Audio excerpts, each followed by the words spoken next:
Welcome back, guys, to Dark Night Scare. In today's episode, I'm sharing 14 true disturbing stories about Kentucky. Stories that will make you question what really waits out there in the dark. But before we begin, please consider subscribing and don't forget to like and share it with your friends. Let me know where you're watching from. Thank you all. Now let's start.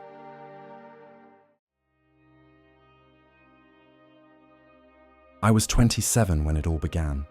There's an old cemetery located beyond Herod's Grove, Kentucky, nestled at a bend on a narrow road where the asphalt stops being smooth. If you weren't searching for it, you'd likely drive right past it. The only indication of its existence was a crooked wooden sign. The paint has long disappeared, and the wood splintered as though it had been chewed at over the years. I had visited once before, a long time ago, but never alone. This time, the local history group I occasionally assisted asked me to document a few of the older headstones, names, dates, plot numbers. They provided me with a printed map and a list, and that was all. I parked just outside the gate, angling my car toward the road, a habit instilled in me by my dad. He always did that when stopping somewhere out in the sticks, ensuring he could make a quick getaway if necessary. I didn't expect any trouble. It was merely a habit that stuck. Grabbing my clipboard, I noticed the pen tied to it with a piece of frayed string that looked like it might break at any moment, and headed towards the gate. The iron gate was heavier than I anticipated. Leaning into it with my shoulder, it emitted a long metallic groan as it swung open. Inside, the grass was uneven, some patches thick enough to tangle my ankles, while others wore down to bare dirt. The stones were slanted, as if they had been trying to lie down for ages, but hadn't quite made it. A dirt path ran through the center, but seemed more like a suggestion than a well-trodden route. I began down it, keeping my gaze on the stones, and mentally checking landmarks against the map. The first 20 minutes passed easily. I'd approach a stone, wipe away moss or dirt with my sleeve, bend down to read the weathered lettering, and then tick it off my list. Sometimes the names matched exactly. Other times, the dates were too faded to trust, so I snapped a photo. The work was tranquil, the kind of piece that became background noise after a while. That's when I noticed them. A row of headstones not present on my map. They looked different, edges sharp, lettering crisp and dark, as if carved recently. I checked the list, not a single one matched. I thought perhaps they had been added after our list was compiled, so I started documenting them anyway. Mid-sentence, I glanced up to check a date and was taken aback. The row seemed longer. Not dramatically, but enough that the last stone appeared farther away than it had just moments earlier. I told myself the uneven terrain was messing with my depth perception. Testing it, I took 3 careful steps forward, and the row seemed to stretch again, almost lazily, as if trying not to be noticed. That's when I felt it. The air suddenly heavier on my shoulders, as if I had been standing under a low ceiling. Forcing myself to turn back toward the main path, I realized it wasn't there. In its place was another row of stones, all varying in shape and size, arranged at odd angles. They looked as though they had been gathered from different cemeteries and dropped here. I turned slowly, taking in the surroundings. In every direction, more graves than I had seen upon entering. The grass now reached my knees in certain spots. My mind raced to keep up. Perhaps I had drifted into another section, or the map was incorrect. That's when I heard it. A faint scraping sound emanating from behind one of the newer stones. It wasn't leaves, nor was it the wind. It felt thicker, heavier, akin to soil shifting. I froze, holding my breath. The sound ceased. Then came 3 knocks, slow and evenly spaced. From the far side of the stone directly in front of me, my pen suddenly felt ridiculous in my hand. Taking a step back slowly, I kept my eyes locked on that headstone. Turning to exit toward the fence, I was dismayed to find it was no longer behind me. Instead, newer graves were now much closer. Their inscriptions caught my eye as I passed. Every single date was recent, within the last month. Then I spotted it. The stone with my name, my full name inscribed below it, and today's date. My chest tightened. The ground felt soft beneath me, as if freshly dug. My foot sank just enough to feel the give of loose soil. I quickly pulled it free, dropping my clipboard in the process. Panic surged as I moved, not caring where I went. I weaved between headstones, brushing against cold granite. My breaths became shallow and loud, and each step signaled the creeping certainty that something else was moving just out of sight, keeping pace. Without warning, the fence emerged, just a few feet away. I didn't hesitate. I shoved through the gate, nearly tripping on the uneven ground outside, and sprinted for my car. My hands shook so violently that I missed the ignition on the first attempt. I didn't look back until I was miles away.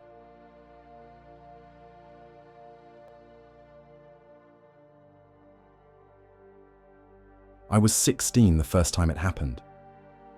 My cousin Nash invited me to help him clear scrap metal from behind his family's barn. His parents owned a decent amount of land, with fields on one side and forest on the other. We had postponed it for weeks, but that night he wanted it wrapped up even though it was already getting dark. I recall complaining. I wanted to stay home and play cards with my brothers. However, he promised pizza and gas money, which led me to relent. His shed was located at the edge of the property line, where the tall grass gradually transitioned into a wall of trees. We worked with an old wheelbarrow, hauling everything from broken fence posts to rusted sheets of metal. The initial 2 trips went smoothly. We hardly spoke, just focused on lifting and dragging while avoiding injuries from sharp metal edges. On the 3rd trip, as I approached the shed, something caught my eye in the corner. Movement. Peering past the tree line, I thought it might be a deer or a neighbor's lost dog. What I instead encountered was much taller than any person should be, too thin, as though it had been stretched out. Initially, I thought perhaps it was a person trespassing or hoping to scare us, but the way it moved didn't match a human's behavior. It tilted and swayed without appearing to shift its weight. Its arms dangled so low they almost looked detached, akin to a puppet lacking strings. The grass around its feet pressed flat as if something heavy stood there. I halted, staring, in disbelief, while Nash busied himself with the latch on the shed door, unaware of my internal struggle. Then, an unearthly sound erupted, a low growl that twisted into what resembled a whistle, warped and broken, akin to a cassette tape caught in the player. It didn't sound natural at all. Nash glanced up, followed my gaze, and after a moment of silence, he quietly muttered, "That's not a deer." The entity leaned in my direction. That's when I noticed its head. It was too narrow and absent of any discernible features. Just a blank, flat surface, as if it were the head of a mannequin, stretched unnaturally tall and thin. We ran, dropping the scrap and sprinting back across the field. I heard the jangle of metal clanging behind us, reverberating in my teeth. Halfway across, a loud slam resonated behind us. The shed door. We hadn't touched it. I glanced back just in time to see it swinging shut. But Nash swears he saw something grab it. Long fingers more than 5 in number, joints in bizarre places. For a while after that, I attempted to convince myself it was a figment of our imagination. Our minds fill in gaps when darkness falls. Maybe it was a tree or a fox's sound that spooked us. Perhaps we frightened ourselves into seeing something more terrifying. But it happened again. I was driving home from Levi's place past the old mining road. No streetlights, barely a shoulder, just trees crowding on either side. It was past 1 a.m., and as I rounded a bend, coasting down with the windows down, my headlight swept across something hunkered on the side of the road. I gently tapped the brakes, anticipating it to be a deer. Then it moved, unfolding as though it had been packed into a box and was stretching back out. It stood tall, easily surpassing the roof of my truck. Its skin, whatever it was, had a slick appearance, almost akin to plastic, pale enough to catch the light. I caught a full glimpse momentarily. Its eyes, or at least what I assumed were eyes, glowed green. Not red, like in movies, but green like a cat's eyes, glowing in the dark. They didn't blink. They didn't even flinch under the high beams. Without thinking, I yanked hard to the left. The truck fishtailed, tires screeching, but somehow I regained stability. I hit the gas, throwing gravel behind me. In the mirror, I saw it rise, stand tall. Its way of movement was wrong, as if it didn't quite understand how joints functioned. Then, it dashed into the trees at an impossible speed, faster than my brain could accept, before I could even panic appropriately. I didn't look back. I just drove onward. The road at last cleared, the trees receded, and the highway greeted me ahead. A pair of taillights shone half a mile away. Seeing another car felt like someone had pried open a closed window. By the time I pulled into the apartment complex, my hands were cramped from squeezing the steering wheel. I didn't go inside right away. I merely remained in the car with the engine running and the lights off, waiting to feel normal again. I eventually convinced myself that I was simply exhausted. Perhaps I dozed off, and maybe the road figure was merely a deer with mange or a grocery bag caught in the wind. It could have been just mud. Yet, the following morning, I saw it again. The streaks remained on the roof, dry and crusted now, formed into ridges like old blood mixed with dirt, and right in the center were imprints, not hands, not paws, but something in between. Long finger-like marks, 5 or 6 on each side, too wide for a human, yet too narrow for anything I could pinpoint. A few fingers were bent oddly, bending, both ways. The imprints were pronounced, as though it had grasped tight, perhaps even ridden along. I examined them for ages before scraping the roof clean and heading to work. I held on to the secret for a time, not because I didn't want to share, but because I was unable to verbalize it. Each attempt felt insane, so I kept it bottled up, not telling co-workers, not friends, and I never took that road again.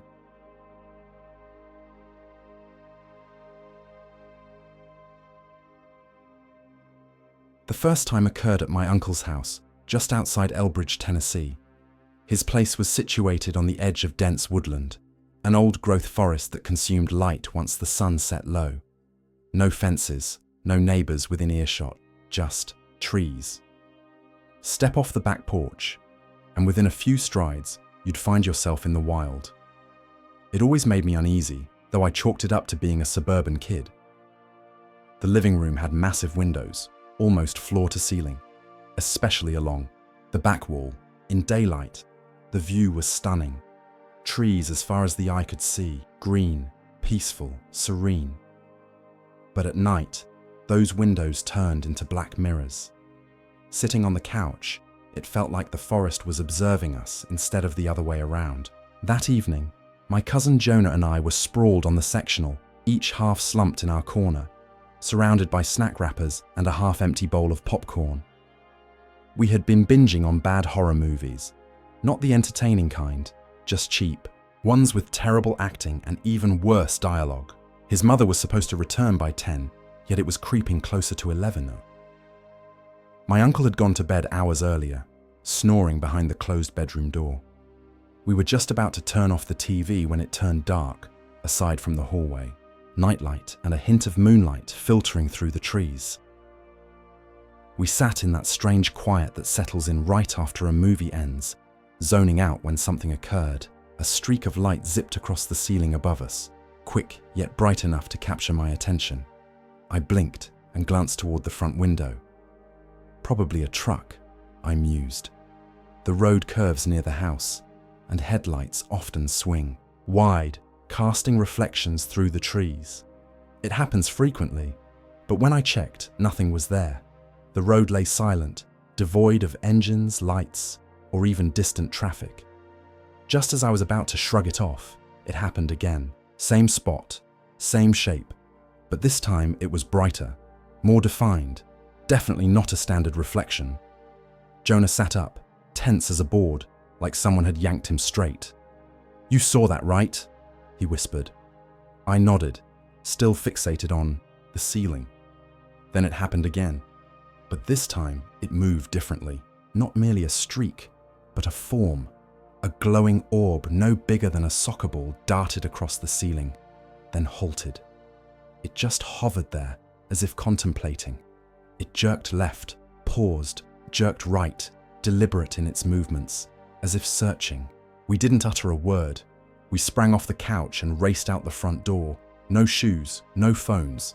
Just two kids standing barefoot in the gravel driveway, staring back at the house with its faintly glowing windows behind us. We didn't return inside until my aunt's headlights crested the drive.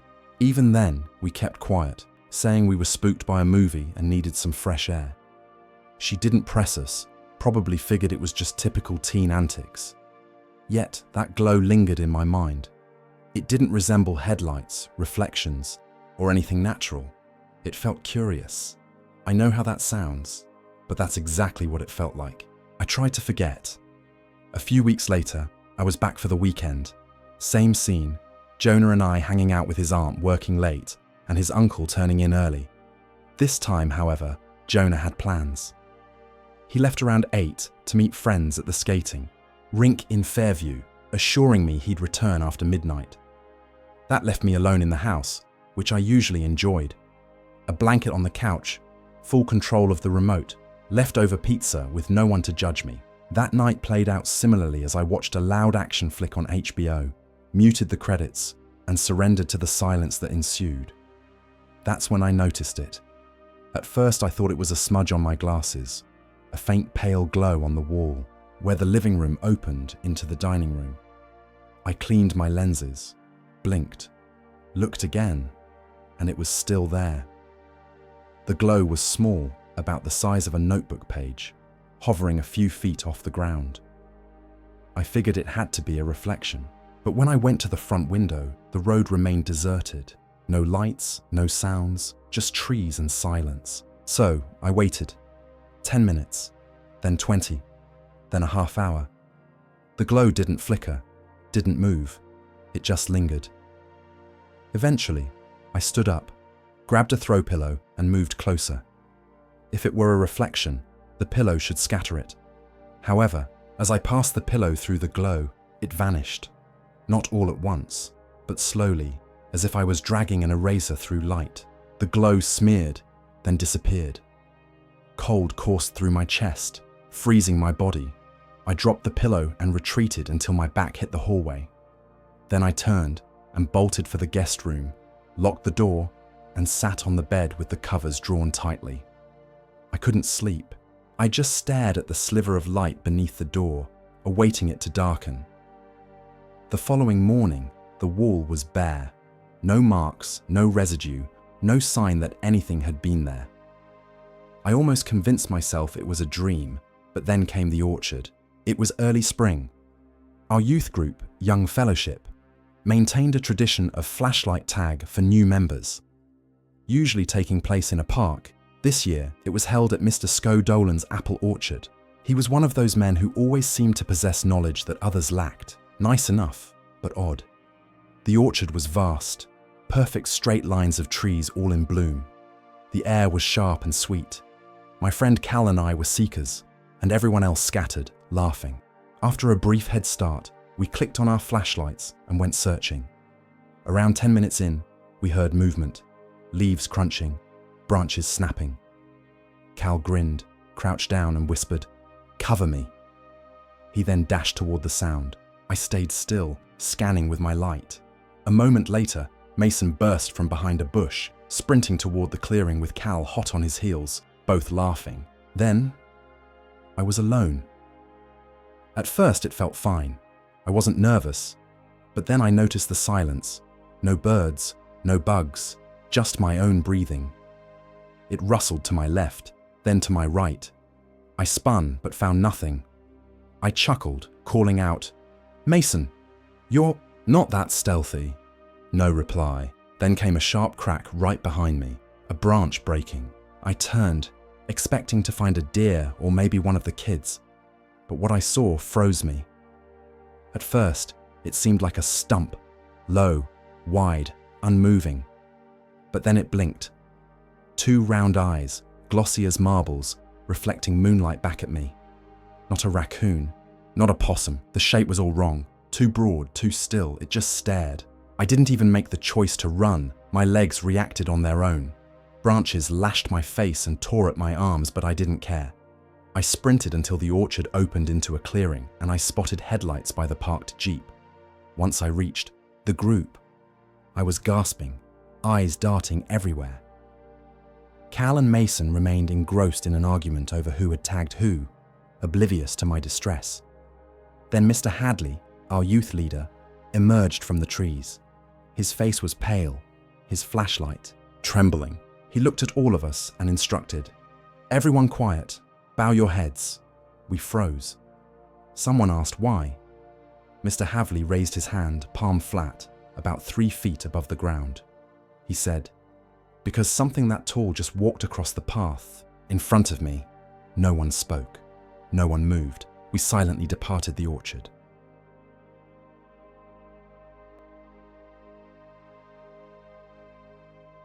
This event transpired during a solo camping trip in Kentucky a couple of years ago. I was deep into one of those burnout spirals where even the sound of a microwave beeping felt like an assault. Work had been a continual stream of meetings, deadlines, and Slack messages pinging every 10 seconds. I live alone, yet even my own apartment began to feel cramped.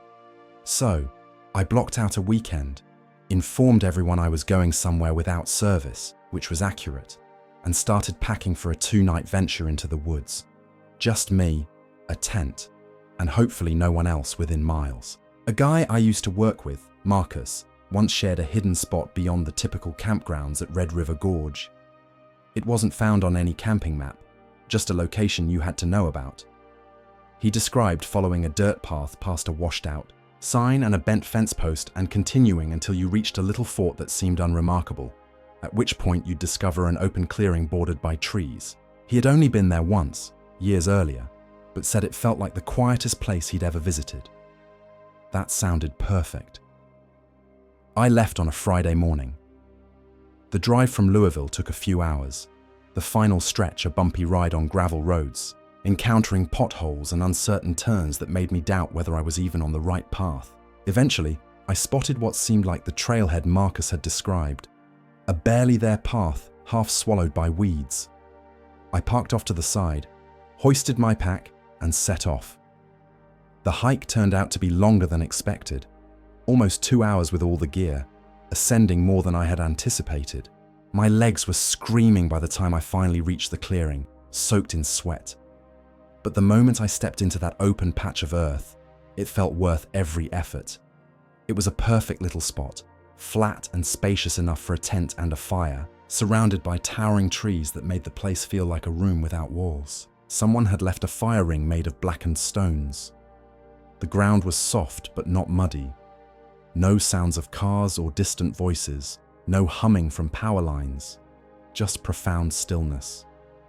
I set up my tent in the center, unpacked my stuff, a tiny cooler filled with food, a few mini liquor bottles, my camping knife, flashlight, and all the usual gear.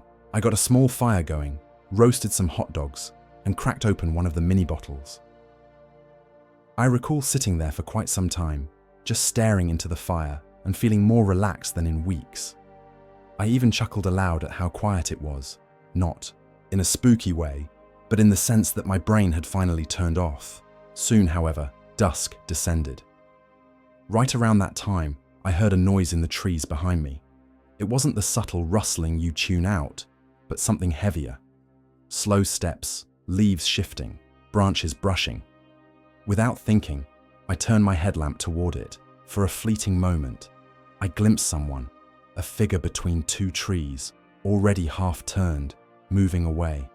Despite only catching a glimpse of broad shoulders, a jacket, and the brim of a hat, there was no identifiable face, just a form slipping deeper into the woods. I blinked and it vanished.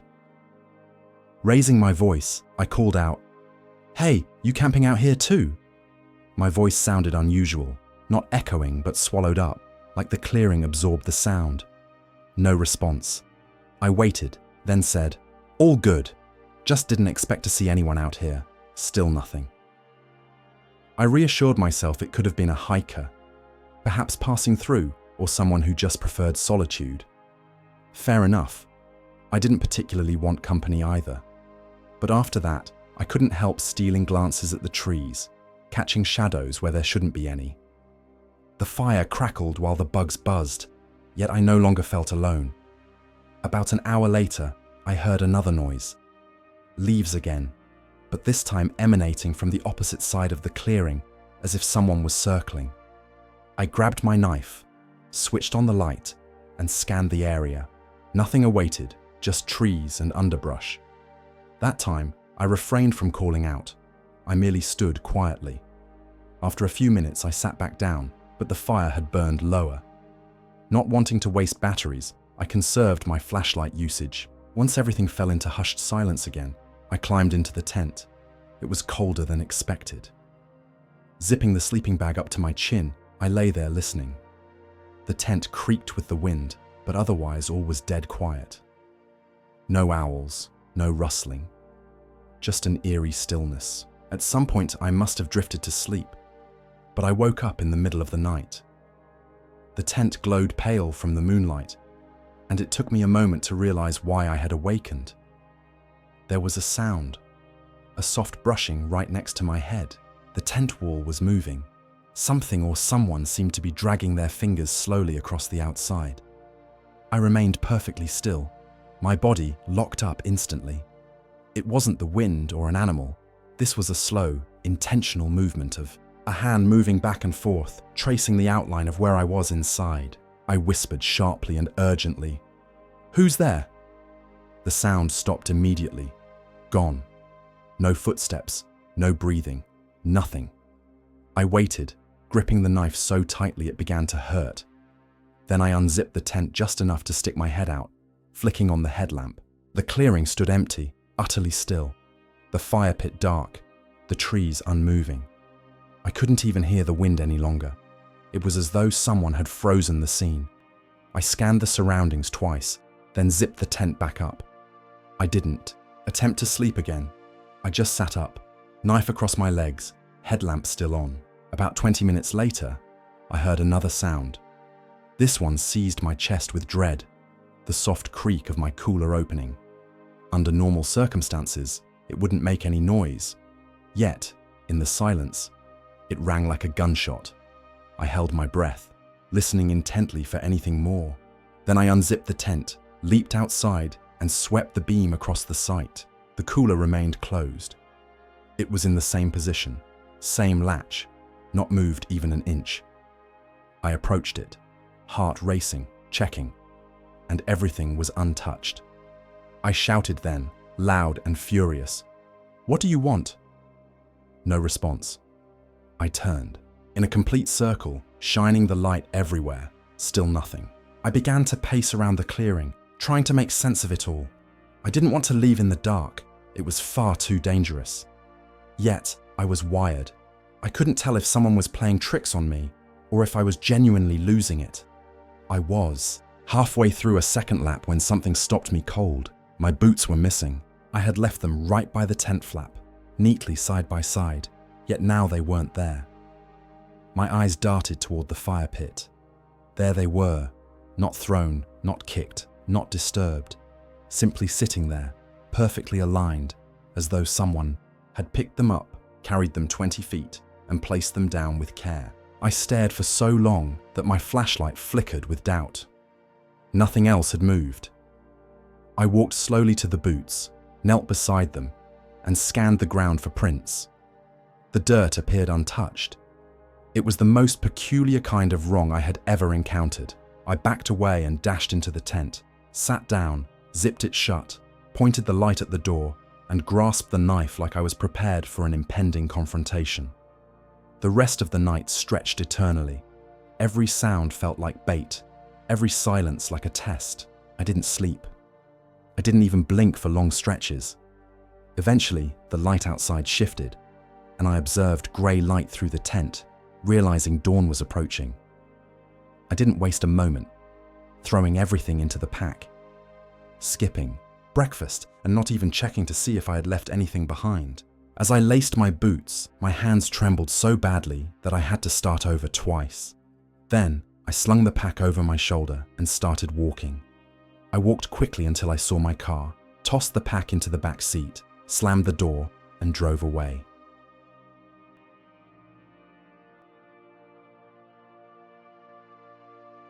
I was 16 when it all occurred.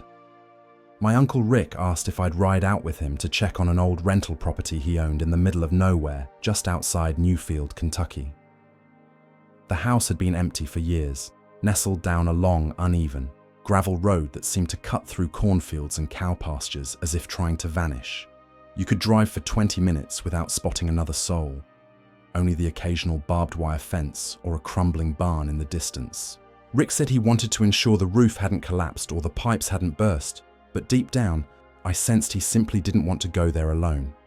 It was one of those languid summer days when nothing much was going on, so I didn't mind tagging along. It provided me with something to do. The house itself wasn't a sight to behold. An old white farmhouse with peeling paint and warped shutters, the kind that seemed one strong breeze away from taking off. The front porch sagged heavily on one side, as if it had finally surrendered to gravity. I had only been there once before, years ago, when the last tenant moved out, and I vaguely recalled it smelling peculiar, with peeling wallpaper in the hallway. This time, I expected more of the same. A quiet, dusty walkthrough, and then a long drive home. However, right away, something felt amiss. Before we even stepped inside, Rick pointed out the small shed behind the house. It used to be locked with a thick padlock, one of those old-fashioned types that would suit a bank vault. As we passed by, the chain still looped through the handles, but the lock was gone. Just vanished. The ends of the chain swayed gently, like they'd been disturbed not too long ago. I crouched down to examine it closer. The metal didn't look rusted or broken. It appeared as if it had been sliced clean through. No jagged edges, just sharp as if cut by a knife.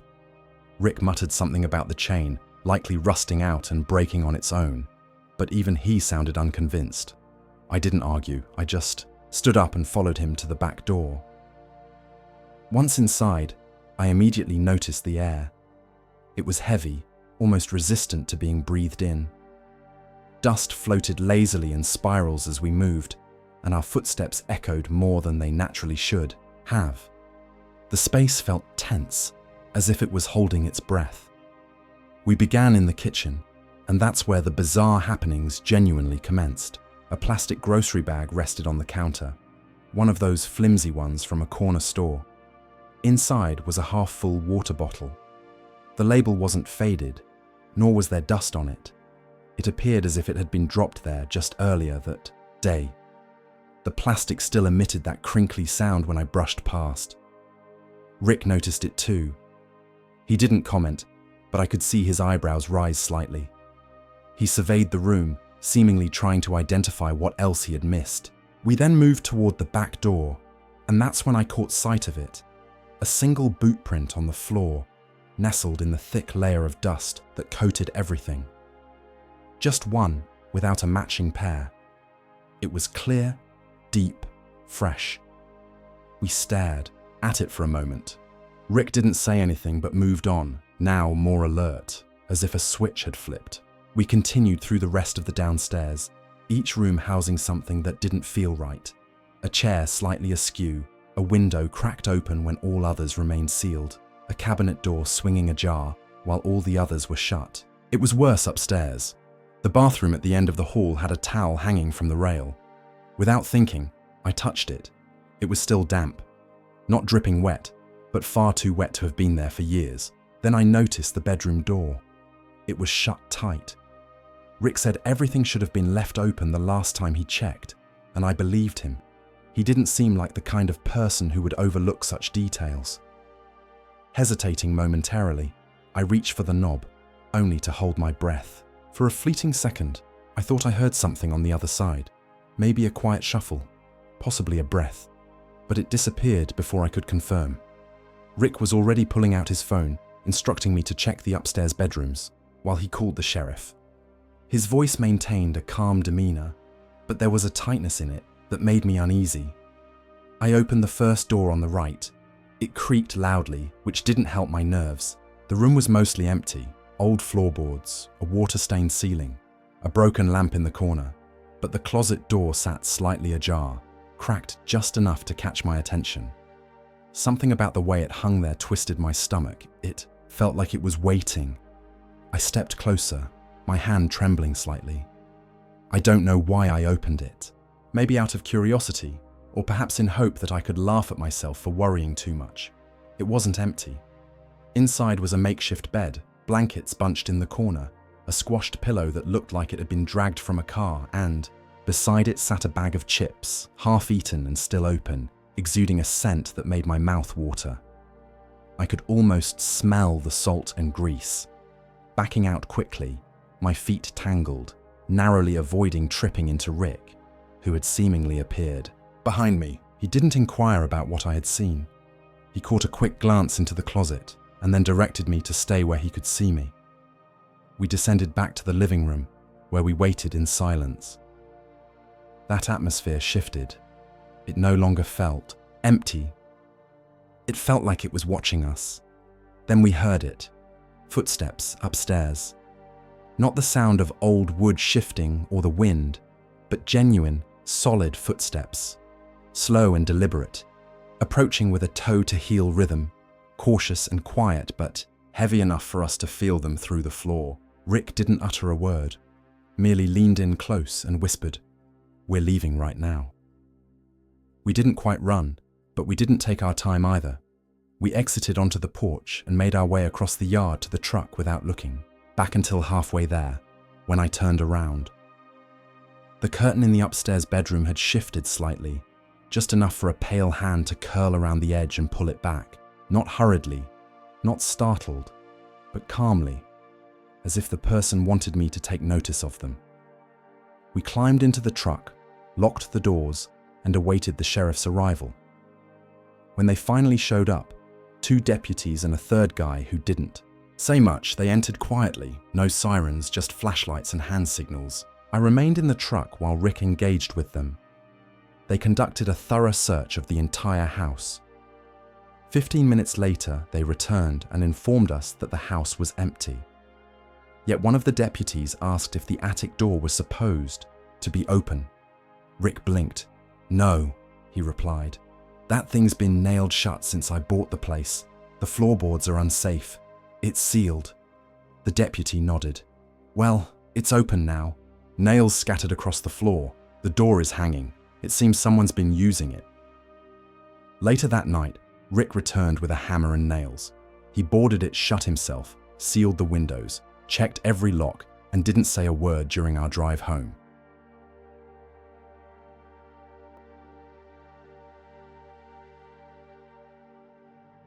I was 29 when the incident occurred.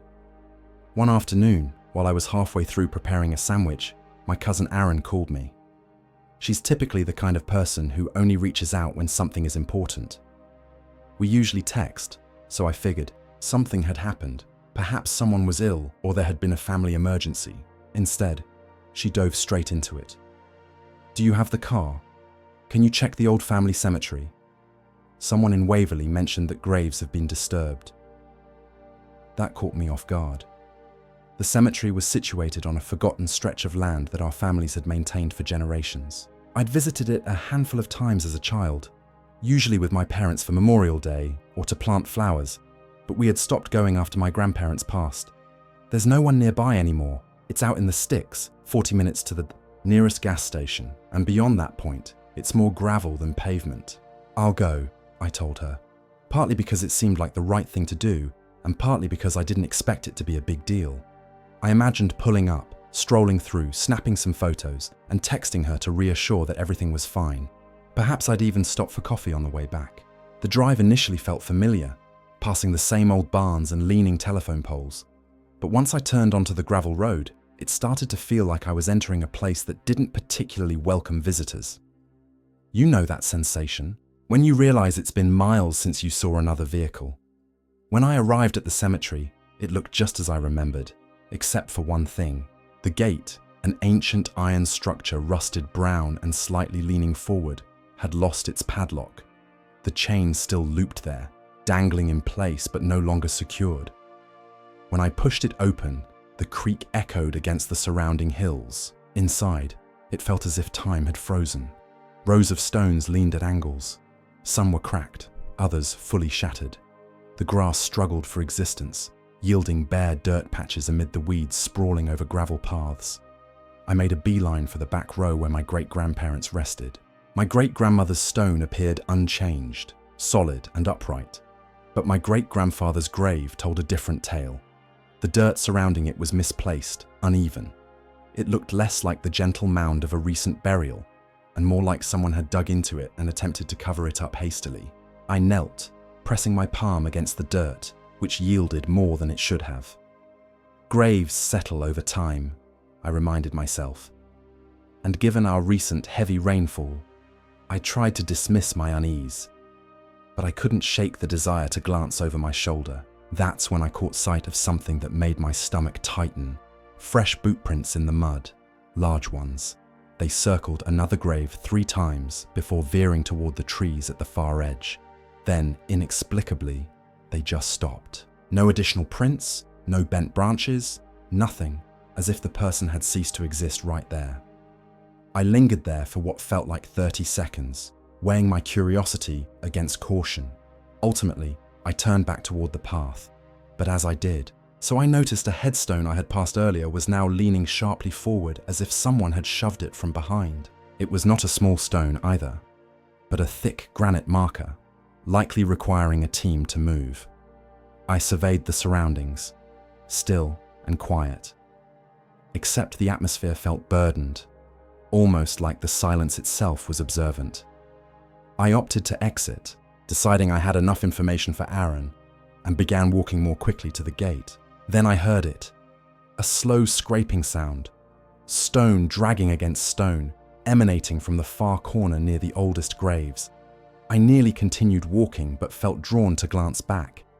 That's when I noticed a tall monument, larger than me and heavy enough to equal a car, sliding back all by itself. No one was behind it, no machinery, just a steady, grinding motion until a dark gap formed beneath it. I froze. A dull thud echoed from within, followed by another, heavy and rhythmic, as if something was striking wood from below. That was enough for me. I pivoted and began sprinting toward the gate, possibly about 10 feet away when an icy gust hit me so fiercely that I stumbled. The gate clanged shut behind me. My heart raced as I shoved against it, but it felt immovable, like pushing against a wall. Panic surged, and I set my bag down, scrambling on top of the iron bars. The spikes at the top dug into my hands, scraping my skin, but sheer adrenaline pushed me until I swung my legs over and hit the gravel outside, blood rushing through my veins. I didn't even stop to dust myself off.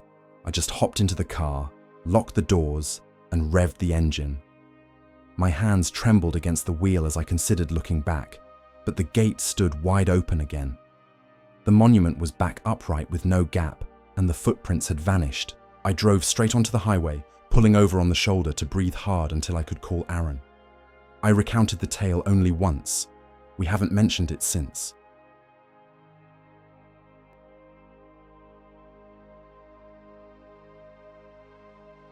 My uncle owned a small private family cemetery, tucked away at the far back of his property in rural Kentucky. Referring to it as a cemetery makes it sound larger than it was. It was really just a lumpy patch of ground enclosed with old leaning posts and a gate that hadn't swung freely in decades. If you weren't aware of its existence, you could easily walk right past. It wasn't marked on any maps, not even county ones. The land sagged in places, the stones leaned at peculiar angles, and patches of grass differed from the rest. These headstones had weathered down to the point where many resembled unmarked rocks. Most of the inscriptions had long been erased by time and rain. My uncle mentioned that most of the graves dated back to the late 1800s, possibly early 1900s. When I inquired about our relation to the people buried there, he merely shrugged and said something about distant cousins from a few generations ago. What he was clear about was that the place belonged to us, and it was our responsibility to ensure it wasn't completely overrun with weeds and vines. On a Saturday morning, he handed me an old pair of pruning shears, a spade with a splintered handle, and a rake that looked like it had been in a shed since before I was born. He told me I'd be clearing the cemetery alone, with no grand speech or elaborate rationale, just a simple, "you can handle it." I assumed it wouldn't be too difficult, merely a few hours of chopping at overgrowth, clearing brush, and pulling weeds. I might even feel useful for once. However, upon arrival, I realized I had severely underestimated the state of the place. The brambles were intertwined with the fence so tightly that the wooden posts were bending inward. Some boards cracked, a result of the vines forcing their way inside. Waist-high weeds concealed most of the stones. The uneven ground caused my boots to sink slightly in some areas, enough to disrupt my balance. I began in one corner, working methodically. The shears squeaked with each branch I cut through, the sound echoing loudly in the stillness. I piled armfuls of dead brush against the fence, trying to suppress thoughts of the considerable workload remaining. After about an hour, my gloves were dotted with tiny burrs, and my shoulders ached from hauling debris. It was while raking around one of the smaller headstones that I felt it. The ground beneath my feet gave way slightly, almost like a sponge. I froze and tested it again, pressing my weight down. The soil shifted beneath me, not collapsing, but definitely moving. It wasn't a significant drop, just enough to raise alarms. I stepped back and moved to another spot, convincing myself it was likely just a soft area due to a decayed root beneath the surface. I continued towards the oldest graves in the far back. Every now and then, I paused to stretch my back and survey the surroundings.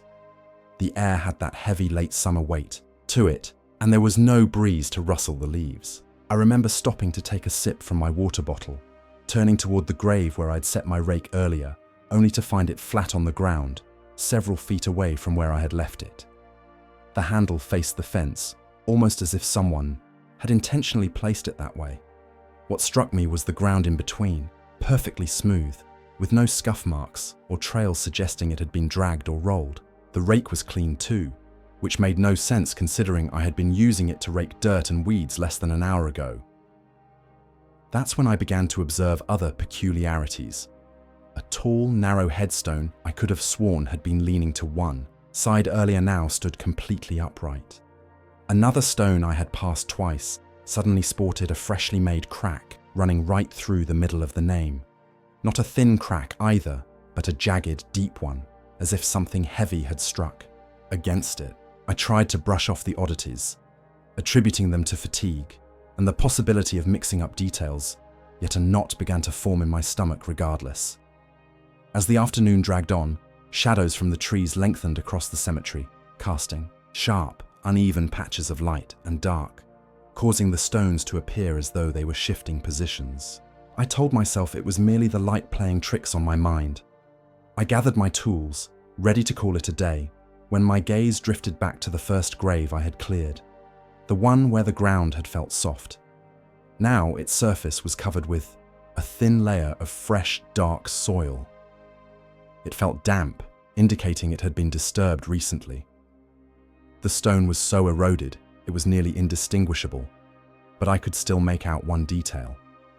The date, August 9th, 1913. Today's date was also the 9th of August. I stood there, staring blankly, before hearing slow, deliberate footsteps in the grass behind me. Not the rustle of leaves or random movement of an animal. They were evenly spaced. Each step pressed into the ground just enough for me to feel a tremor beneath my boots. I spun around. No one was there. The footsteps resumed, this time encircling me in a wide arc, brushing just past my left side before fading slightly, only to restart toward the far corner of the cemetery. My heart raced in my ears, yet I inexplicably found myself moving toward the sound. That's when I noticed dirt in front of one of the stones shifting gradually, steadily. It resembled the kind of movement you'd see if something were pushing upward from below. The mound lifted no more than an inch before settling, then rose again as if it were breathing. I didn't stay to witness a third time. I dropped the rake, spade, shears, everything, and hurried toward the fence. Not bothering with the gate, I clambered over in two awkward motions, nearly snagging my jeans on a nail. I walked swiftly down the narrow dirt path toward my truck, not daring to look back, not even when my foot caught a root, nearly sending me tumbling. It was a quarter-mile back to the truck, and by the time I yanked the door open, my hands trembled so much that I fumbled for the keys. I sat there, gripping the steering wheel until my breathing steadied enough to turn the ignition.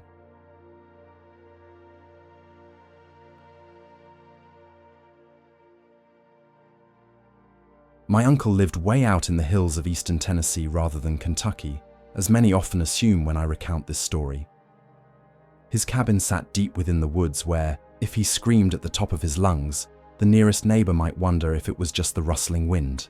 No streetlights, no pavement, no cell reception, just dirt paths, towering trees, and occasionally the roar of a four-wheeler traversing the hills. That summer, my parents dropped me off there for a week, believing it would be good for me to escape the city. Translation: they needed a break, and Uncle Rule was always eager to babysit, even if it meant leaving me in the middle of nowhere. Throughout the day, it felt nearly dreamlike. I fished in the little creek behind his house, ambled up and down trails overgrown that felt more like animal pathways. I assisted him with small tasks that made me feel more productive than I usually did at home.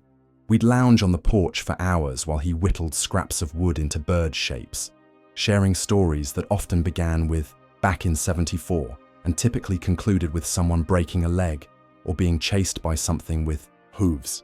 He delivered the tales with a dry humor, a practical man who didn't believe in ghosts, yet still kept a rifle propped by the door just in case. However, as the sun dipped beyond the trees, the entire atmosphere shifted. I cannot precisely explain it. It wasn't just darker, it felt different, as if the woods were attentively watching, like something was leaning in close, just hidden from sight, waiting. One evening, shortly after enjoying venison stew that looked less appealing than it tasted, he asked me to help lock up the shed out back. A storm was queued for the next day, and he wanted everything secure. He handed me a flashlight and paced down the path, moving deliberately and confidently, like someone who had completed that task 1,000 times. The path stretched only about 50 feet across, but surrounded by dense woods, it always seemed longer at night. Grass brushed my legs, still warm from the day, while fireflies blinked low to the ground. The last remnants of orange light faded from the sky. Then, silence enveloped me. Not peaceful silence, but the unsettling sort. The type that causes the skin to tighten without knowing why. Typically, summer nights are alive with crickets buzzing, frogs calling by the creek, and owls hooting in the treetops. Yet that night, everything was still. No wind, no hum, just silence, as if the woods were holding their breath. Inside the shed, the air felt musty and warm. Tools dangled neatly. From hooks, a tangle of fishing line hung near the door, and the creaking floor contrasted with the scent of wet wood and oil. As we locked cabinets and latched drawers, just as my uncle closed the door, we both heard it. Beginning low, the sound escalated into something resembling a scream, though definitely not human. It was metallic, high-pitched, like metal tearing, but wet, as if it originated from something alive. The sound echoed across the yard, only to cease in an instant, leaving us in dead silence. Uncle Rule's body went rigid, his hands staying on the latch. He became motionless, staring into the darkness, listening. Finally, he turned to me, a steady, low voice instructing, "Back to the house now." We didn't sprint, but we moved, quickly. My feet crunched too loudly against the gravel. I couldn't help stealing glances behind me, oblivious as to whether I wanted to see. Without intending to look, I did, just once. At the tree's edge, where the last light met the clearing, something stood there. Tall, higher than anyone I had ever seen, over 7 feet, with arms drooping well below its knees. Its body appeared anemic, not in a starving way, but in a peculiar way, as if its bones misfit within its skin. And those eyes caught the final light, reflecting it. Not glowing, not red or even green, just flat and pale, much like marbles. They didn't blink, they didn't move, just watched relentlessly. My stomach dropped. I gripped my uncle's arm, whispering, "There's something there." He didn't ask where. He turned slowly as though already knowing what awaited. Yet nothing remained. It disappeared. He said nothing, not even, "Just a deer," dismissing it as a trick of the light. You could feel his hand grip my shoulder as he led me to the porch and locked the door, both knob and deadbolt. He opened a drawer, extracting his rifle, not in a surge of panic, but calmly. I had witnessed him use that weapon against coyotes or rattlesnakes, but this felt starkly different. He chambered around, leaning it against his chair, then remained silent. That night, I couldn't sleep in the guest room. Instead, I curled up on the couch, enveloped in a heavy quilt that smelled faintly of cedar and age. I gazed up at the ceiling, counting each creak in the wood. Around 2 a.m., I heard it again, the wailing sound, this time close, right outside the cabin walls. It circled the house, moving from wall to wall, halting intermittently before starting again, testing, us poking at our resolve. Then, footsteps commenced, slow and heavy, creaking footsteps on the porch boards, something prowling just a few feet away from where I lay frozen. I didn't budge.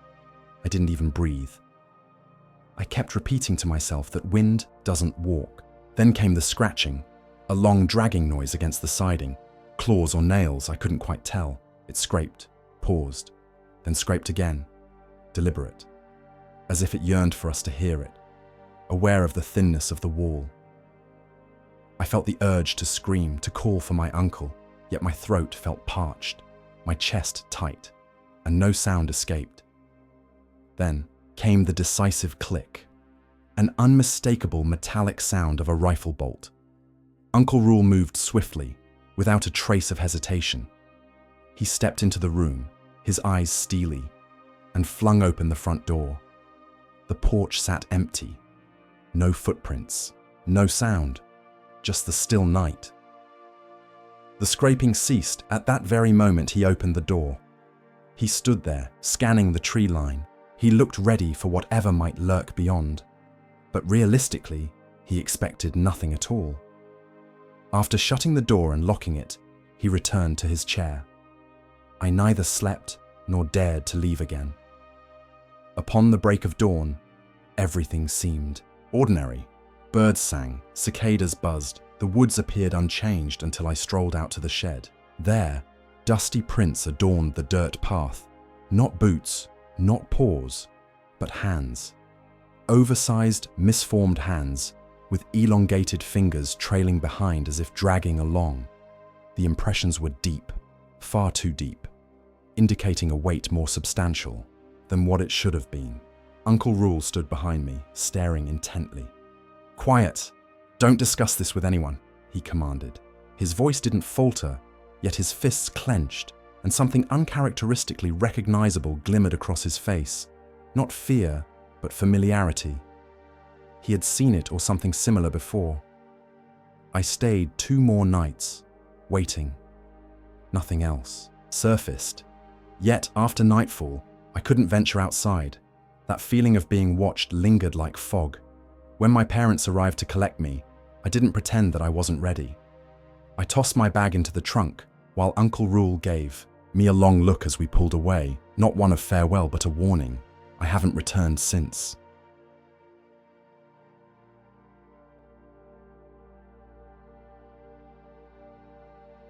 My shift at the supply yard concluded sometime after midnight. I recall dragging myself to the truck, fixated on a single thought. Home. Not food, not rest, just home. I was that kind of tired, the sort where even thinking requires effort, where you don't realize your jaws are clenched until they start to ache. The usual route home would have added perhaps 20 minutes, but that night, 20 minutes felt like an eternity. So, I opted for the back road. Locals refer to it as Ridge Cut. It winds between Clay County and Jackson, narrow and cracked, at times, barely wider than a driveway. Thick woods line both sides, devoid of streetlights, signs, or any shoulder to pull off if something goes awry. It's the road everyone warns you about. They joke when mentioning it, but only half-jokingly. I had taken it before, just never in the dark. Initially, it was quiet, too quiet, in that peculiar manner you don't notice until the silence causes your ears to ring. The gravel crunched beneath the tires like a metronome, steady but dull. I rolled down the window to let in some cold air, hoping it would jolt me awake. It didn't. Instead, it made things worse. The air felt flat, devoid of weight, smell, movement. No sound at all, except for me. About 10 minutes in, I rounded a curve and spotted headlights, dim and still, parked off on one of those gravel shoulders hunters often use during deer season. I slowed as I got closer. It was a silver sedan, doors wide open. The scene immediately felt off, yet I couldn't pinpoint why. The inside of the car illuminated under my headlights. I saw a jacket tossed across the seats, a thermos on the dashboard tilted halfway, and a plastic bag in the back with snacks still inside. Nothing appeared ransacked or damaged, just abandoned. As I peered closer, I saw a rifle case leaning against. The rear bumper, unzipped, no rifle inside. "Hey, you good?" I called out with a quick shout through the cracked window. Silence. I didn't stop. I didn't even slow down completely.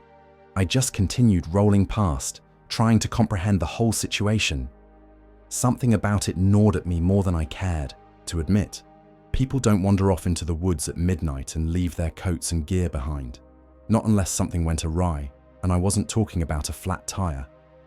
I told myself it was just hunters who had perhaps enjoyed one too. Many drinks. Maybe they wandered off to camp nearby. I fed myself a lot of excuses. A mile down the road, I noticed movement in the ditch off to the right. I eased off the gas for a better look, and that's when it bolted. Whatever it was, it moved quickly. Not on all fours, not awkward like a drunk person. It ran upright, gliding with an eerie fluidity. Its proportions were messed up. Tall, definitely over 6 feet, and thin, not gangly, but stripped down. Its arms swung low, arcing nearly to the gravel. As it took 3 strides to cross the road, then it vanished into the trees on the left. My stomach dropped, and rationality took over, trying to keep things together. Maybe it was just a person, a tall guy with a peculiar build cutting through, perhaps high on something. But I couldn't stop replaying how it moved, so fluidly, too fast, too smooth, as if its joints had angles misaligned and its body wasn't assembled correctly. The notion of stopping began to unsettle me. I kept driving, my hands gripping the wheel tighter than necessary, and my knuckles began to ache. I told myself, if I could just make it another 5 minutes, I would be through the worst of it. Out of the trees and close to town. Then I heard it. It began on the passenger side, faint at first. The sound of something pushing through underbrush. A few snaps, then a break, followed by a steady rhythm, like something crashing through leaves in long, bounding strides, keeping pace with me. Initially, I assumed it had to be the truck echoing some noise. I tried letting off the gas to coast, but the sound didn't vanish. It adjusted, slowed in sync with me. When I accelerated, it sped up too, mirroring my speed, never falling behind or ever growing louder, maintaining a steady pace. I stared straight ahead, my jaw locked so tightly my teeth hurt. I didn't want to look, fearful of risking seeing what lurked out there, but I could sense it keeping time with me, hidden within the trees.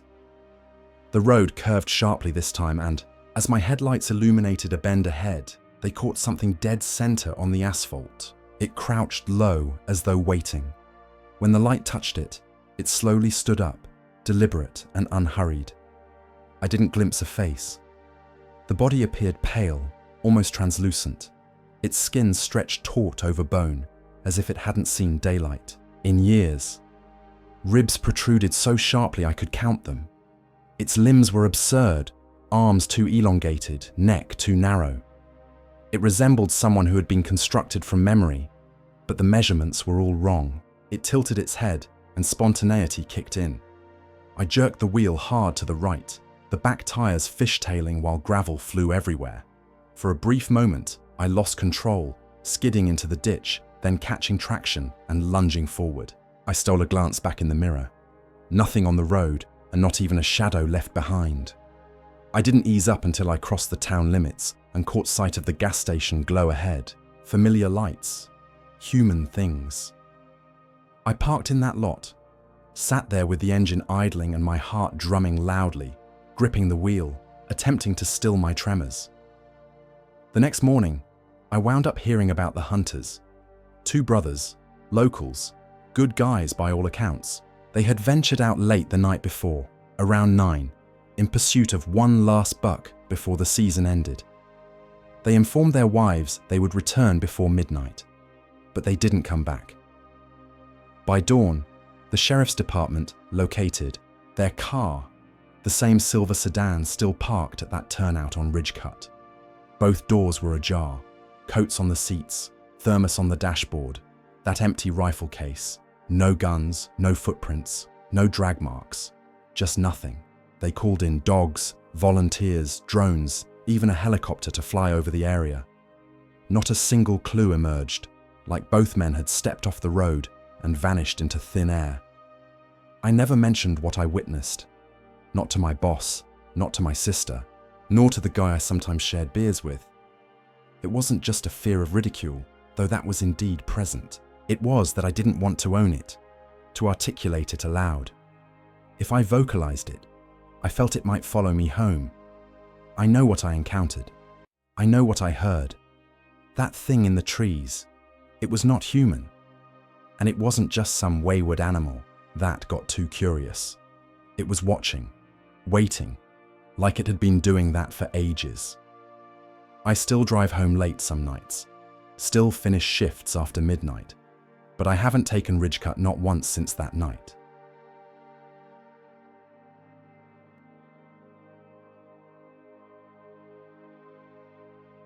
Every summer, my family would pack up our battered Honda and embark on the long drive from Indianapolis. We spent a couple of weeks at my Uncle Gerald's farm in a quiet spot outside Maple Hollow. It felt like the edge of the earth, so remote that you couldn't even get reliable radio signals, let alone cell service. My parents savored the break from the noise, while I relished being out in the open, engaging in meaningful tasks, feeding animals, moving tools, and playing lookout. When my cousins attempted to evade chores, my uncle's land seemed endless. Cornfields, open pastures, and wooded patches thick with underbrush. All of it blurred into a vast patchwork of green and gold. You could walk for 20 minutes and end up in a location that looked nothing like where you had started. For a city kid like me, it was a different world. Most of the time, we hung around the barn, the garden, and the gravel driveway leading to the large metal gate. But there was one trail cutting straight through the woods behind the house. Narrow and slightly overgrown, it was the fastest route to the southern fence line where the brush grew dense. To us, it was a secret tunnel to get between chores. That summer's heat was brutal, the kind that made your clothing stick to your back before breakfast and turned metal door handles into branding irons. My uncle and the older guys left early to clear brush on the far end of the property. By mid-morning, he beckoned me over and handed me a huge water jug, the type you'd bring to a soccer game, heavy and icy cold. "Take this down to the boys," he said, gesturing toward the woods. "They'll be past the ridge. You know the trail." And I did. I had walked it a dozen times already that week. It dipped into the trees, bent left around a thick stump, and opened up toward the south gate, 10 minutes at most. I hoisted the jug onto my hip, adjusted my grip, and stepped into the trees without a second thought. But perhaps I should have. From the outset, something about the trail felt different. The trees appeared taller and closer together, as if they had grown overnight. The familiar shafts of light filtering through the canopy were absent, and the path felt dimmer and more constricted. I told myself I must be imagining it, or had perhaps started off slightly askew. I continued walking, counting my steps out of habit, 30, 50, 100, with no bend, no recognizable stump, and no clearing, just more trail and more trees. I stopped, shifted the jug, and glanced back, only to find the entry vanished. All that remained were trunks and brambles in every direction. I reassured myself that I had wandered a bit too far and simply needed to backtrack. So, I turned around, but the path behind me wasn't the same. Everything mirrored itself. The leaning birch that had been on my right was now on the left. The mossy stones were gone, replaced by a dead log extending across the path like a barrier. My skin crawled, like stepping into another person's house that resembled but wasn't quite your own. I turned again, deciding to keep walking until something looked familiar. The jug felt heavy. The air was thick and sticky like soup. I resumed counting steps to maintain my steadiness. At 160, the trail opened, but I hadn't reached the pasture. Instead, I stumbled upon a small clearing, not vast, but broad enough for sunlight to seep through. In the center stood a shack that appeared ancient. It looked like it had been hurriedly thrown together long ago and then abandoned. The boards were warped and grey, the roof sagging, and the door bound with a rusted chain and padlock. I froze at the edge of the trees. That shack didn't belong there. No one had ever mentioned it. My cousins and I had roamed these woods for years, yet we had never seen it before. It shouldn't have been there. I set the jug down, realizing, only then, just how I had crept forward. The grass around it was overgrown, but not entirely wild, pressed down in spots as if someone had walked through recently. The air was musty, reminiscent of a flooded basement. I circled around to the side, and that's when I saw the carvings. At first glance, they appeared to be scratches, but the pattern was too neat. Sets of 5 hatch marks, row after row, dozens of them, evenly cut and carefully stacked. Someone was keeping track of something. Time, days, people. Whatever it was, it significantly exceeded a small number. My heart thudded heavily. As I stepped back, preparing to leave, the trail had vanished again, the clearing now sealed, the trees packed tightly, effectively trapping me inside. There was no path, no break, only silence. I spun in a circle, desperate for an opening. Nothing. Picking a direction, I forced my way through, navigating branches that tore at me, thorns ripping my shirt, pushing onward until I burst back into the clearing on the opposite side. To my astonishment, the shack was still where I'd left it, and the jug sat right there. Yet I hadn't circled back, not even once. It had moved, my throat tightened, my legs locked. I turned back to the wall of carvings. There were more, just a few additional rows, fresh, pale cuts in the wood. I didn't count. I couldn't. I grabbed the jug and ran, unsure which direction I was heading. Branches clawed at me, my lungs burned, and I sprinted until my legs gave out. Finally, I stumbled into the southern pasture. The fence line was there, the open sky, the old tractor rusting in the field. Everything was back to normal, except for me. My uncle and 2 farmhands leaned against the fence, sipping from a canteen. He looked at me, surprised. "What took you so long?" he asked. I shoved the jug into his arms and tried to speak. The words tumbled out fast. A shack, carvings, vanishing trails.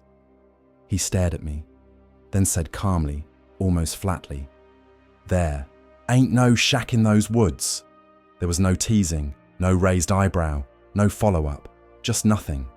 And it wasn't merely the words that frightened me, but the manner in which he said them, like he needed the conversation to end. So I dropped the topic. That night, I lay in my cousin Caleb's room, staring at the ceiling fan, unable to sleep.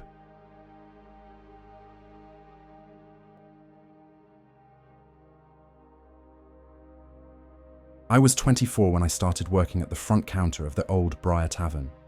The tavern had an authentic feel, as if it had been built by hand and sustained by countless stories. Located at the edge of Dandridge's historic district, it was wedged between a row of antique shops and a church that hadn't chimed in decades. It was older than Tennessee itself, with stone walls erected in 1779, still standing proudly, as if daring anyone to try and tear them down. People didn't just come for drinks, they came for history.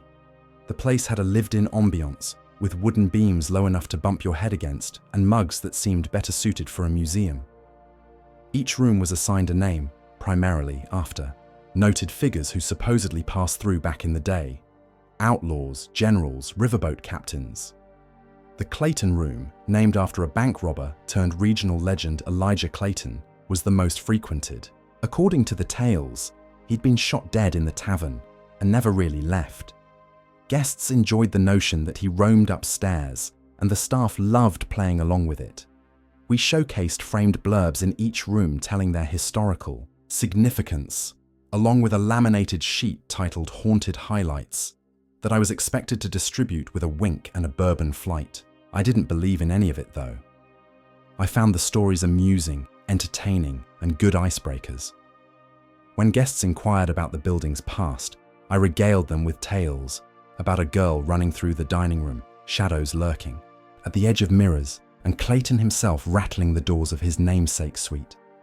But ghosts? Nonsense. I thought they simply added character alongside the cobwebs. That conviction lasted for exactly 2 weeks. It began subtly, the way such events often do. One night, I stayed late to restock after the dinner rush. Everyone else had cleared out, and the tavern had fallen silent. Silent enough that I could hear the fridge compressor humming in the kitchen and the occasional groan from the old plumbing. While stacking glasses behind the bar, I heard a few steps from upstairs, soft, careful, resembling someone walking heel to toe along the hallway above the lobby. I assumed perhaps Dennis, the night porter, was conducting his rounds, but no. Response came when I shouted out. So I ventured up the stairs. The second floor sprawled out before me, narrow and dim, with a threadbare carpet runner stretched down its center. I stood there for a moment, just listening. Nothing. I checked all the unlocked rooms and found them empty and quiet. When I retraced my steps downstairs, I felt a touch unnerved, but chalked it up to the building settling. That's what we always say, right? Old places produce strange noises.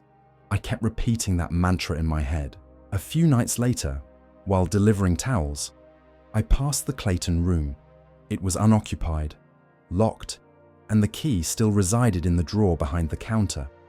However, as I walked by, I distinctly heard the latch click. Not loudly, just a quick, metallic noise as if someone had turned the knob from the inside and then allowed the door to settle back into place. I halted and listened. Silence. I touched the handle. It was cold, but the door was no longer locked. I slowly eased it open, half expecting Dennis to pop out and inform me that I was on some hidden camera show. The room was pitch black. The windows were shut and the bed still made from the morning shift. Everything was exactly as it should have been, except for this sound. It wasn't music. It wasn't a voice, merely a low, irregular hum, something akin to a radio stuck on static or the vibration of an ancient fluorescent light. I couldn't pinpoint it. Suddenly, something brushed against my elbow. It wasn't fabric. It wasn't air, just cold and sharp, like a weighty breeze, if that makes sense. I jerked my arm back and slammed the door shut, taking the stairs 2 at a time. I didn't even complete the towel drop. A few days later, Mrs. Bay Gibbons stopped in.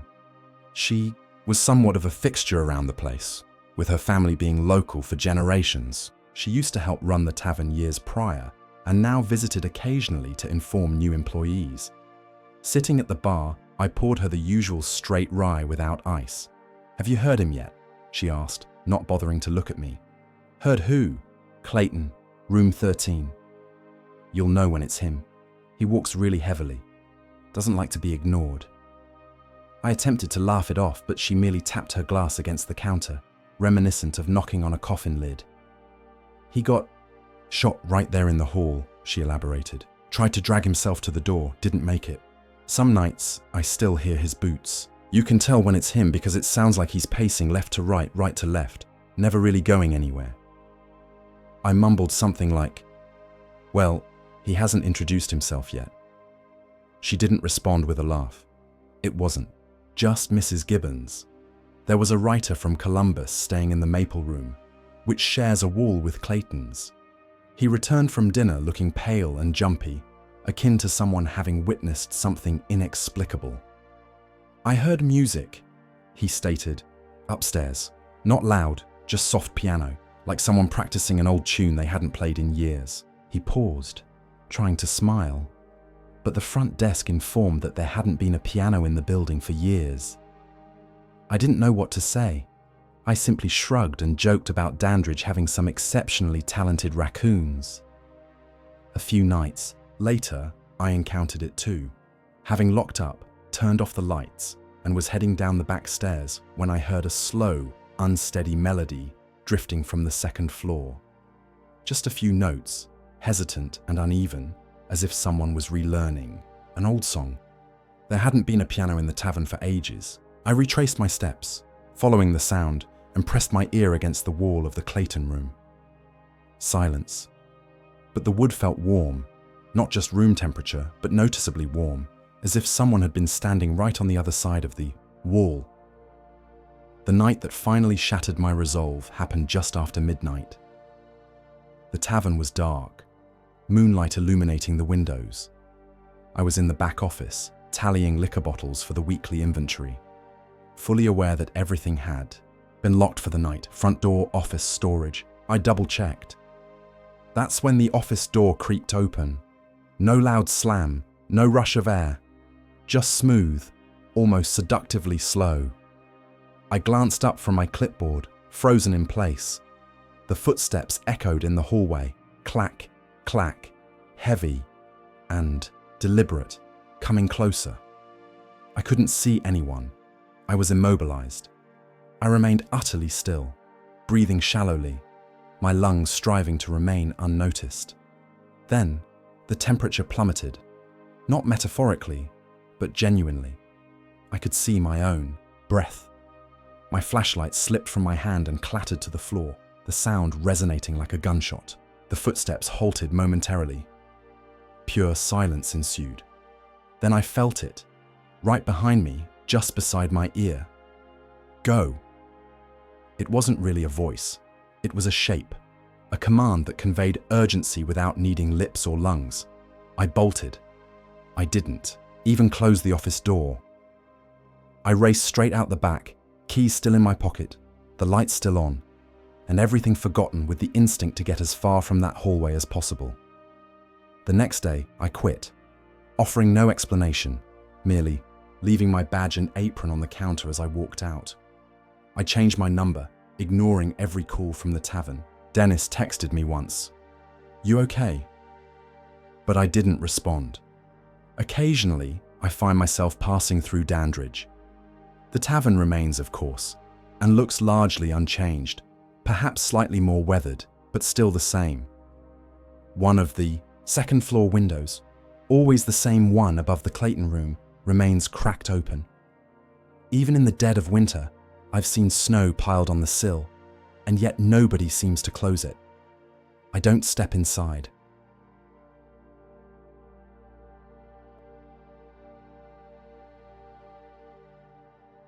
At 41, the event transpired, and I had been in Oak Ridge, Kentucky for just over 6 months. I had relocated there seeking a slower, simpler lifestyle. My little rental house wasn't glamorous, with peeling paint and creaky floors, but it boasted a wraparound porch and a distance from town that allowed for pitch-black, entirely quiet nights. Approximately a mile away, beyond a dense wall of oaks and sycamores, there existed a cemetery. The locals referred to it as Miller's Rest. The name puzzled me, as none of the stones bore the name Miller, and no one could explain its origin. The place had roots stretching back to the mid-1800s, yet you would never discover it unless you were privy to the right turns. The entrance was simply a narrow dirt track that wound off the road and dissolved into the trees. I had frequently driven past that turn, always noticing the small opening within the tree line, but never thought much of it. Town locals circulated the usual stories about the cemetery, kids daring each other to sneak in at night, or hunters claiming to see lanterns swaying among the graves. I presumed these tales were just a way to keep the stories alive. So when my neighbor Paul knocked on my door one evening, I didn't expect him to mention the cemetery. After the last storm, he informed me that many branches had fallen there. The volunteer maintenance crew had gotten backed up for weeks, and if someone didn't clear those branches soon, They might damage some of the older stones. Paul's expression conveyed that he didn't ask for help lightly. I grabbed my gloves and a handsaw. We departed just before dusk. Paul drove his small utility cart, one of those squat, rattly vehicles that sounded like it was about to break, down on any incline, while I walked behind, swinging the saw over my shoulder. The track through the woods was rugged, riddled with deep ruts from old tires long sunk into mud. The deeper we went, the cooler the air became, enveloping us in an enveloping silence that swallowed the sounds from the road. Upon reaching the gate, I thought it looked exactly like an old cemetery's gate should, with iron bars encrusted in rust, and one warped hinge preventing it from fully closing as it leaned slightly forward, as if waiting for a gentle push. Inside, the area was smaller than I had imagined, perhaps containing around 30 graves in total. Most headstones leaned like tired teeth, with several showing weathered names that had turned to mere shadows of letters. The grass was wild and tall, nearly waist-high in places, with weeds curling over the shorter markers, as if they too were trying to bury them. We worked diligently for about an hour, dragging branches toward the gate, when I spotted 3 fresh mounds of dirt in the back corner beneath a large walnut tree. They looked almost too neat, with clean edges, as if they had been intentionally shaped. There were no markers, no flowers, no sign that anyone had visited to pay their respects. The soil was still loose and dark, untouched by rain. Curious, I called out to Paul, asking, "Who's buried over there?" He barely looked up and replied flatly, "Nobody's been buried here in decades," before returning to his task of moving branches. We persisted until the light drained from the sky. Shadows fell faster in that corner than anywhere else. Eventually, Paul declared we had accomplished enough for one evening, so we stacked our tools just inside the gate and started down the track toward the road. Halfway back, I patted my jacket and realized I had forgotten my gloves by the gate. Since Paul was already too far ahead in the cart, I confidently told myself it would be a quick walk back. The return trip felt different. The air seemingly grew heavier. Upon reaching the cemetery, I saw the gate hanging half open as we had left it. My gloves were draped over the corner of a tilted headstone just as I had left them. Reaching for them, I heard it, a low, heavy thump emanating from deeper within the cemetery. It was not the sound of a stray branch falling. That noise bore weight, like something solid struck the ground intentionally, coming from the far corner, where the mounds lay. I turned my head towards it. To my shock, the nearest mound had shifted slightly, enough to reveal that the top layer of dirt had slumped down into a small ridge. There was no wind nor movement among the trees. I took an involuntary step back toward the gate. Then came another sound, a sharper, louder thump. Underneath it, an almost muted rustling could be heard from beneath the soil. That was enough for me. I no longer cared about the gloves. I stepped quickly through the gate, not once looking back at that corner, and I walked down the track rapidly. I maintained a steady pace until the trees began to thin, and then I sprinted. Following morning, I somehow convinced Paul to accompany me back. He was hesitant about the idea, but I wasn't about to go alone. We arrived at the far corner to find the mounds gone. Not dug up, not disturbed, but completely absent. The ground was flat and level, scattered over with fresh leaves that had not been there the day prior.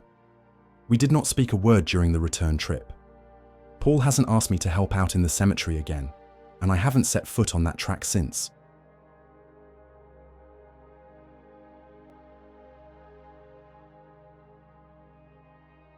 Starting at 6:01 each evening, my shift at the gas station on Route 29 near Milton began.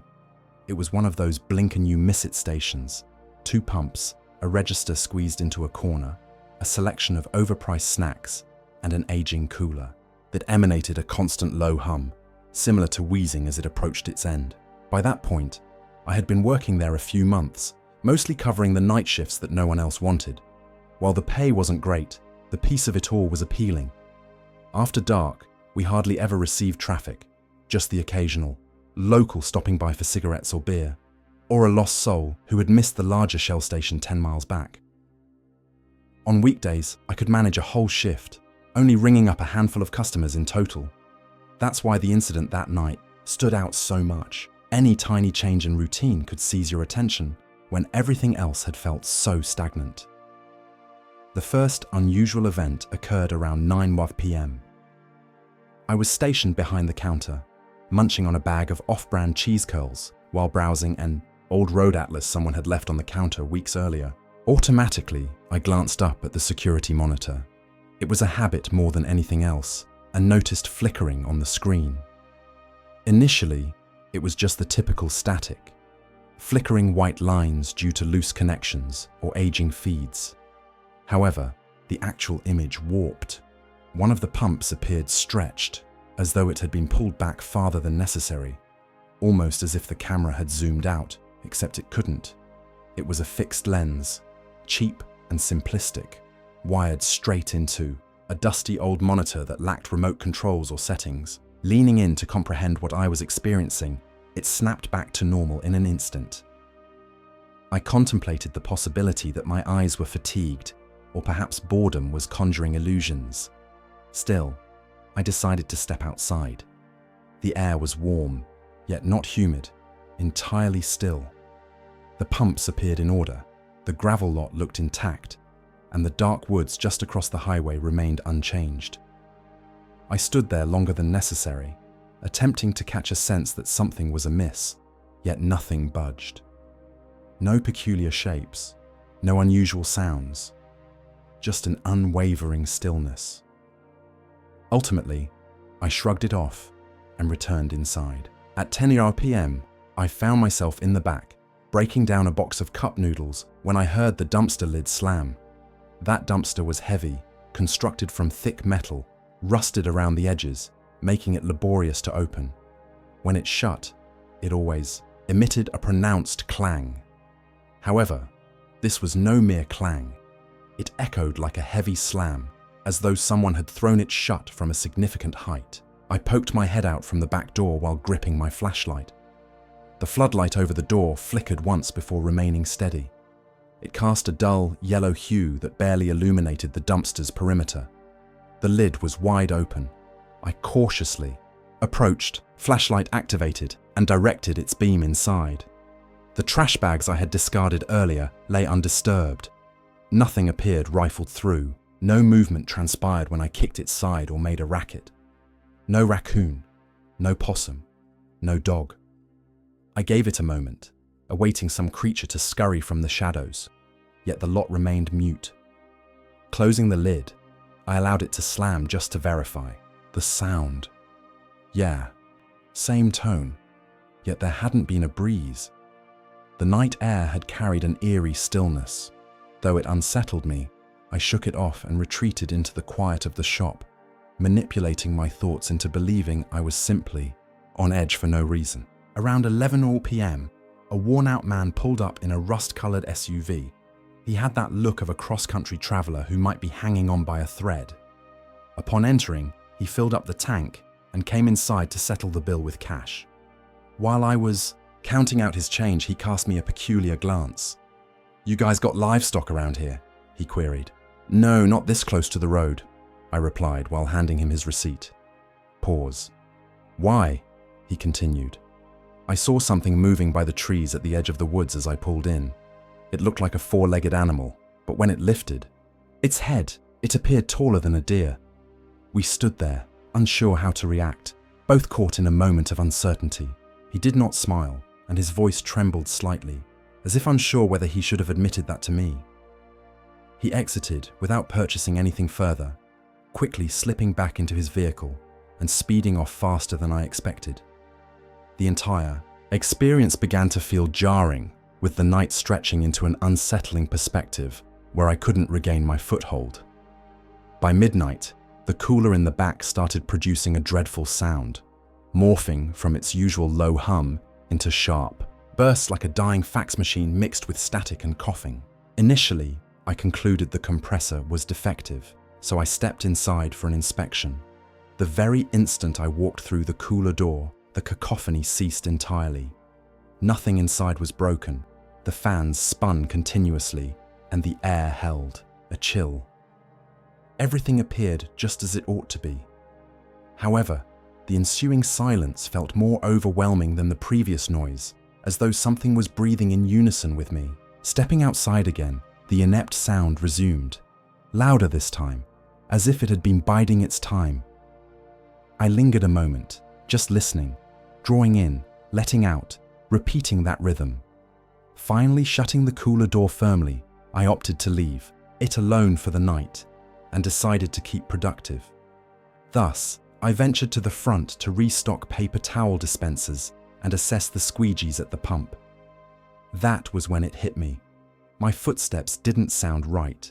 Gravel had its rhythm, crunching one after another, but this time, each stride was accompanied by a second beat, a step just a fraction behind mine, heavy and dragging, like oversized boots rubbing instead of stepping. I froze, holding my breath, listening intently for any hint of life. A breath, a branch snapping, anything. Silence. Calm. I turned my head slowly to scan the lot. Nothing hung behind me. Nothing near the pumps. Just beyond the floodlights, where gravel faded into weeds and trees took hold, I glimpsed movement. Low, pale, and bent awkwardly. I couldn't determine if it was crawling or crouched, but its limbs appeared all wrong, like a human skeleton misrepresented on a poorly drawn diagram. Its head tilted sharply, not like an animal listening for a sound. Rather, it seemed to inherently know where I stood. As I focused on it, the thing lowered down, as if flattening itself against the gravel before it vanished entirely. In a burst of adrenaline, I sprinted toward the door, fumbling with the keys as my trembling hands slipped twice before unlocking it and securing the bolt in place. I concealed myself behind the counter, eyes glued to the monitors, waiting for any sign of movement. 10 minutes ticked by, soft hum of the cooler, lights buzzing, until one of the monitors went black. When it resumed, something was pressed against the glass front door, filling the whole screen. Too tall to fit fully in frame, shoulders hunched, forward, head bent low while staring inside. Its impossibly long arms dangled by its sides, elbows bending awkwardly outward. Its head jerked slightly, echoing that familiar listening pose. It didn't knock or press against the door, simply remained there, motionless, except for a subtle twitch of anticipation. I didn't think, I only reacted. Grabbing my keys, I dashed through the back room before shoving the emergency exit open so forcefully it collided with the wall. The moment fresh air hit my face, I felt a rush of relief envelop me. I didn't waste any time.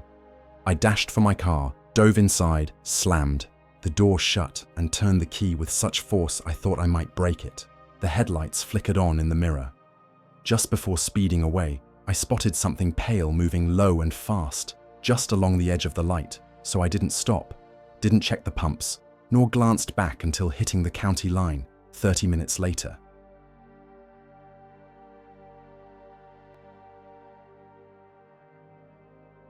I was out back stacking firewood behind the cabin.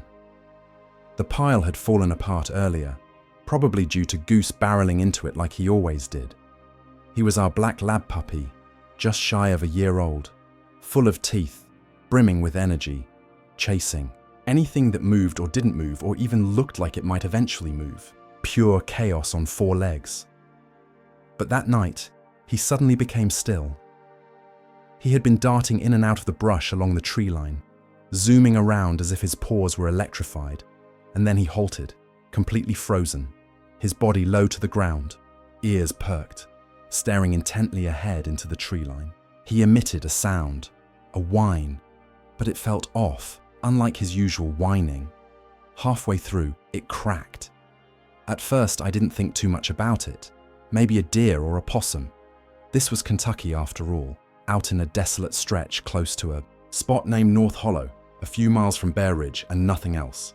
No stores, no neighbors, just a gravel road, expanses of trees, and our peculiar little cabin. Eli's old college friend asked us to stay there for a couple of weeks while his uncle's estate got sorted out. The man had passed unexpectedly, and the house needed someone to keep an eye on it. Nobody else fancied dealing with the place. Eli believed it would do us good. A break from the hustle of the city, providing space to think. I concurred. We brought Goose along, stuffed a few bags in the car, and set off. We anticipated peace and tranquility. Well, we certainly received the quiet. Goose remained motionless, still crouched, muscles tense, eyeing the trees as though they were observing him in return. His tail stiffened, low but twitching slightly. I paused from my work and followed his gaze. At first, I didn't see anything. Only trees swaying in the night breeze, shadows shifting. Then, just beyond the porch light, something moved. It stepped forward, or maybe loped would be a better description. A strange, off-kilter grace, as though every limb had its own idea of where to go. It wasn't a person. It wasn't an animal. It was something else, something large. It towered over me by at least a head, and then some. I'm just above 6 feet. Had to be at least 7, maybe more. It was bulky like a bear, standing upright but without the bear's heaviness. Leaner, tighter, covered in fur that appeared wet, as if it had just emerged from a swamp and didn't see the point in shaking off. The eyes. Red, neither glowing nor cartoonish, just red and wet, reflecting the porch light in a way that felt wrong, as though they were designed to reflect things one wasn't meant to see. Goose let out one single bark, if it could even be called that, strangled and weak, caught in his throat. Then, silence. The creature tilted its head, studying us with curiosity. Then it created a sound. I can't even begin to explain it. It commenced as a howl, yet laughter was somehow blended in, as if it had once heard laughter and was attempting to mimic it poorly. The sound wobbled through the air, not echoing correctly, and everything felt heavier afterward, as though the very atmosphere had shifted. Without meaning to, I dropped the axe. My hands simply let go. Goose whipped around and bolted for the door, claws skidding across the porch.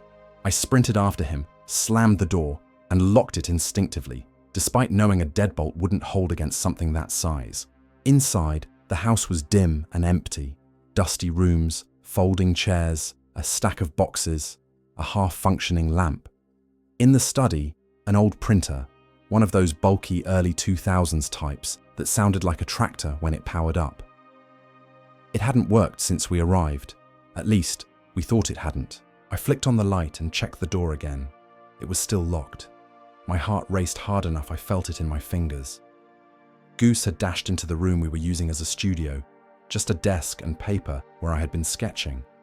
He dove under the desk, pawing at the floor as if trying to dig through it. He was making low, panicked sounds, not hurt, just utterly terrified. We tried to calm down somewhat. Eli kept questioning if I was sure of what I had witnessed. I didn't know what to tell him. Unsure felt like an understatement. It didn't seem real, yet every time I closed my eyes, I saw it again. I dozed off sometime after midnight, not real sleep, merely a half-conscious haze. I kept hearing things, scraping, breathing, dragging sounds. Each time I began to drift off, I jolted awake. Around 2 a.m., I heard it, a mechanical whine from the hallway. At first I thought I was dreaming, but it happened again. Gears were grinding, something was moving. I rose cautiously, tiptoeing out to avoid awakening Eli or startling Goose, who remained curled beneath the desk.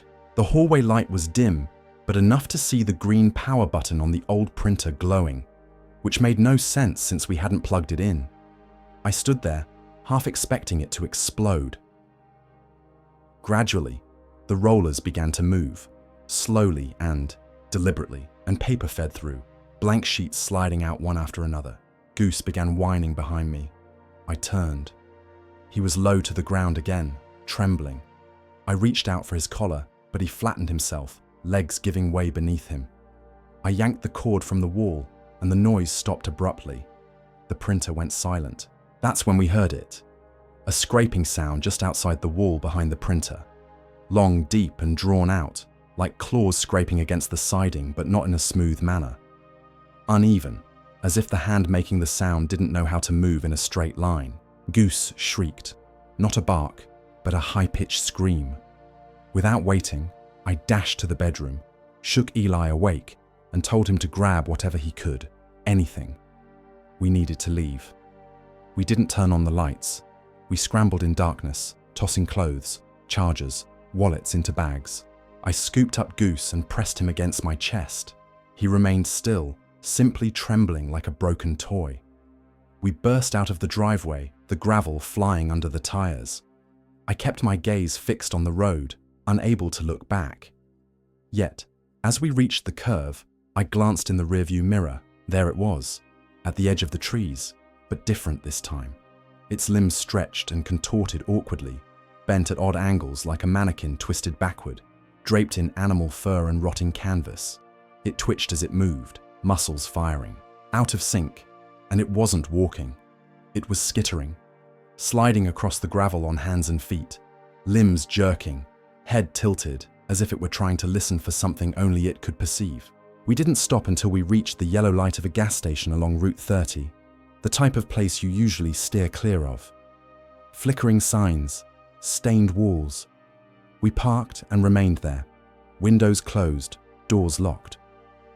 Holding Goose in my lap while he quivered and made low, broken noises, Eli stared out the window, silent, focused on anything except me. We stayed there until the sky lightened, watching as the sun rose from that lot.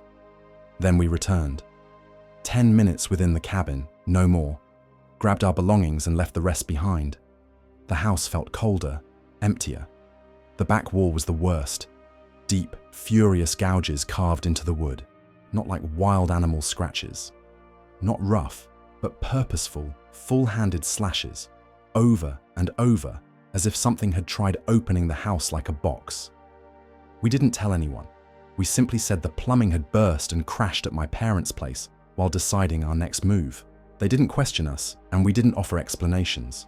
We left the key under a loose stone by the porch, perhaps out of habit or as a way of saying, we're done. This place isn't ours anymore. We never went back, not even so much as drove past.